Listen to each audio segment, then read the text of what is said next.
Di tengah dunia kita hidup, itu ada 3 agama samawi, agama wahyu. Yang pertama Yahudi, yang kedua Kristen, yang ketiga Islam. Masing-masing punya pemimpin. Yahudi itu yang mimpin Musa. Kristen Yesus, Islam Muhammad. Nah kita bandingin nih pemimpin kita nih. Musa, pertama dia lahir bayi dibantai. Yesus lahir bayi dibantai. Karena itu ada kesamaan. Musa berkata, seorang nabi yang sama seperti aku akan dibangkitkan di antara saudaramu. Ya, Keluaran 18. Jadi sama seperti Musa, di mana samanya? Sama-sama ada bayi dibantai. Muhammad lahir kambing yang dibantai. Nggak ada bayi dibantai. Yang kedua, Musa bermujizat. Yesus bermujizat. Muhammad nggak ada mujizatnya. Yang ketiga, Musa dipakai oleh Allah untuk membebaskan umat pilihan dari perbudakan Mesir. Yesus dipakai oleh Allah untuk membebaskan manusia dari perbudakan dosa. Muhammad dipakai apa? Budakin orang, iya. Ya, ini kita mesti ngerti loh ini. Jangan sampai gampang-gampangan nanti anaknya, Pak, aku jatuh cinta sama Ustadz. Boleh nggak Pak aku ikut dia? Oh boleh, yang penting berbuat baik. Masuk neraka. Jangan bilang sama, beda, jauh. Musa jatuh dalam dosa nggak? Jatuh dalam dosa. Yesus? Tidak. Muhammad? Nggak usah diomongin. Sampai sekarang pengikutnya nyembelihin orang mulu. Ya, kenapa Musa jatuh dalam dosa? Kenapa saudara? Karena rohnya adalah roh ciptaan, roh insani, roh muhadat kalau bahasa Arab. Seperti yang Yesus katakan dalam Zakaria 12, firman Tuhan katakan di Zakaria 12 ayat 1, Allah menciptakan roh manusia. Yesus, dia tidak jatuh dalam dosa. Kenapa? Karena rohnya adalah roh Allah. Itu bukan cuma di Alkitab, di Al-Quran juga dikatakan. Maryam 19 ayat 19, Yesus manusia yang tidak berdosa. Dalam hadis juga begitu. Satu-satunya manusia suci, tidak berdosa adalah Isa Al-Masih. Ya, hadis Bukhari, jilid 4, halaman 1493. Kalau dalam Injil, 1 Petrus 2 ayat 22. Yesus tidak pernah jatuh dalam dosa. Nah, itu kehebatan Yesus. Jadi jangan kita pikir, oh dia datang dari di sorga ke dunia menjadi manusia sama dengan kita. Tetap nggak sama, kita manusia berdosa, dia tidak pernah berdosa. Jadi pemimpin kita paling keren. Amin. Saya punya pemimpin kayak gitu mah, wah udah saya nggak ada lawan itu. Jangan pindah ke lain hati, rugi loh. Itu luar biasa Yesus itu ya. Jadi ini 3 hal. Kenapa Yesus disebut Tuhan? Karena rohnya adalah roh Allah. Seperti yang dia katakan dalam Lukas pasal 4 ayat 18. Roh Tuhan ada padaku.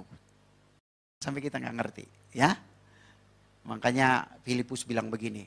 Yesus tunjukkanlah Bapa itu kepada kami, itu sudah cukup bagi kami. Yohanes 14 itu ayat 8. Ayat 9-nya Yesus bilang gini. Astaga Filipus, udah sekian lama kau bersama-sama aku, kau tidak kenal aku. Ampun dah. Nggak percaya loh, aku dan Bapa adalah satu. Bapa di dalam aku di dalam Bapa. Ya saudara, itu Allah kita. Yesus adalah Tuhan, karena dia apa? Rohnya, roh Allah. Dan dia adalah firman yang hidup.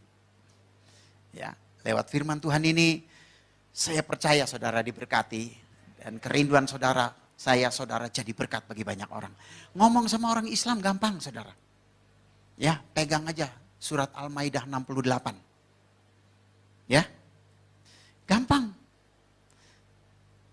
Bunyinya begini. Ini kalau Arabnya nggak usah lah dipikirin ya. Tapi saya sebut aja. Kul ya ahlil kitabil lasum ala sayyin hatta tuqimu taurata wal injila wa ma unzila ilaikum min rabbikum.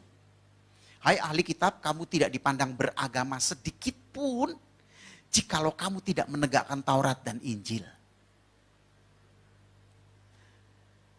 Ya, ahli kitab itu banyak kan kitab, ada kitab Quran, ada kitab Weda, ada kitab Tripitaka, ya kan? Masing-masing ada ahlinya kan? Tapi ahli saja kalau tidak menegakkan Taurat dan Injil tidak disebut orang beragama. Itu Allah mereka bilang. Jadi kalau orang nggak beragama apa namanya? Kafir. Mereka kan suka kafir-kafirin kita, nggak usah takut. Kalau dibilang kafir, puji Tuhan. Kenapa? Karena kafir itu artinya kaya akan firman. Itu saudara ya. Nah saudaraku, biarlah lewat apa yang sudah saya sharekan, apa yang saya nyatakan, membuat saudara semakin bangga punya Yesus. Amin. Saya nggak peduli saudara gerejanya di mana. Tapi mari kita sama-sama ikut Yesus dan jadi berkat bagi banyak orang ya. Lewat kehidupan kita banyak orang bisa mengenal Tuhan dan mengasihi Tuhan dan mencintai Tuhan dan diberkati oleh Tuhan ya. Tuhan Yesus memberkati. Amin. Kita tundukkan kepala, kita berdoa bersama-sama. Bapa, hamba sudah berhenti berbicara, tetapi Engkau yang tidak terbatas dengan ruang dan waktu akan terus berbicara dan memberkati setiap umat-Mu ini Tuhan. Di dalam perjalanan hidup mereka, dan apa saja yang mereka lakukan, selama hati mereka melekat kepadamu, Tuhan akan buat mereka berhasil dan beruntung sepanjang hidupnya. Karena Engkau adalah Bapa kami, Allah kami yang sanggup melakukan hal-hal yang ajaib, heran dan dahsyat. Dan rancangan-Mu bukanlah rancangan kecelakaan bagi kami, tetapi rancangan yang memberi masa depan penuh harapan. Hamba berdoa buat setiap mereka Tuhan. Satu persatu mari Tuhan tumpangkan tangan-Mu, urapi satu persatu dari batu kepala sampai telapak kakinya. Karuniakan kepada mereka hati yang terus-menerus diperbaharui dan selalu melekat kepada Tuhan. Karuniakan segala karunia yang mereka butuhkan di dalam pengiringan mereka kepada Tuhan. Perlengkapi mereka dengan karunia-karunia dari sorga untuk menjadi berkat bagi banyak orang. Terima kasih Tuhan. Terima kasih. Terima kasih Bapa. Engkaulah Tuhan dan Raja Maha Besar yang layak ditinggikan, diagungkan dan disembah.